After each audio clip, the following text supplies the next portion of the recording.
Investors are betting big on Caesars Entertainment. We got David Benoit here on the set with us to tell us about this. Now, the stock IPO today. Yep. 71% gain. That is a big gain. That's a lot of money being made by. So this is the aftermarket. Okay, so this is the aftermarket. It's at a $15.40. But so where did it start? $9. Yeah.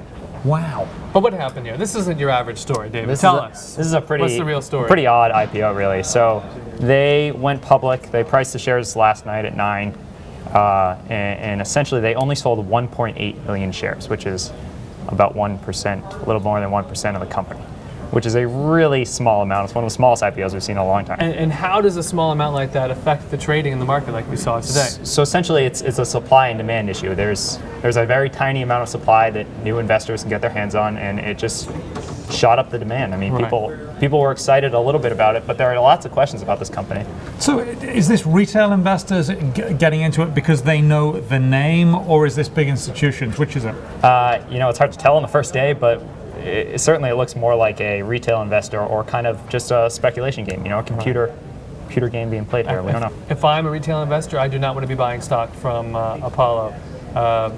They're a little too savvy for me. Now, one other interesting thing about Caesars, and maybe you can talk about, is that this is another private equity disaster with too much debt on it that will probably in the end cost people their jobs because it can't pay off its debts. Tell us a little bit about that. So TPG and Apollo took it out, bought it in 2008, right before kind of the downturn. They went in, $28 billion deal, and loaded it up with debt, and it's still carrying a lot of debt, a lot like Barney's, though not quite as severe right now, and certainly. That's what it's unclear. They kind of did this IPO to give some of their investors a little bit of leeway to get out of this deal, but we don't know where this is going right now. So, is Caesars Entertainment in some ways a recession-proof business? Is it a good business to be in? No, it's not. Okay, so tell us about the underlying businesses and what are the problems that it might have in maintaining cash flow to keep servicing that debt. Sure. Well, so in terms of kind of what's up with Caesars.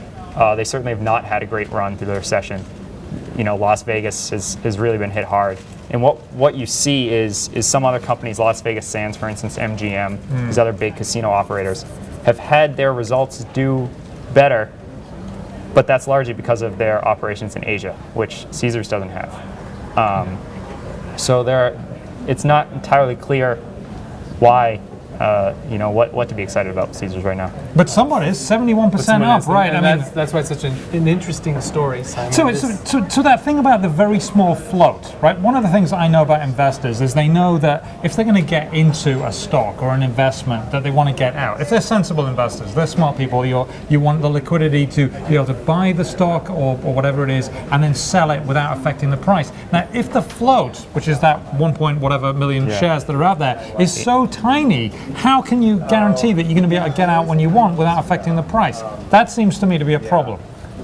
You can't, but still, having a path to selling stock is better than no path at all.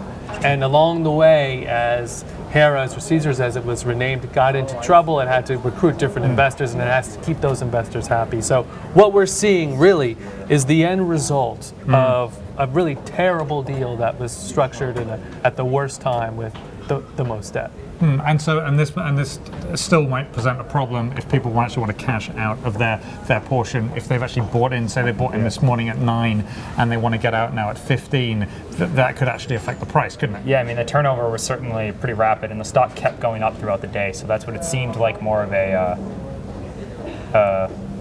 stock game. So it's a technical stock game than a fundamentals game. Yes. Fundamentally, people aren't gambling. At least at the casinos. But in the stock market, they are. Oh, they're gambling in the stock market.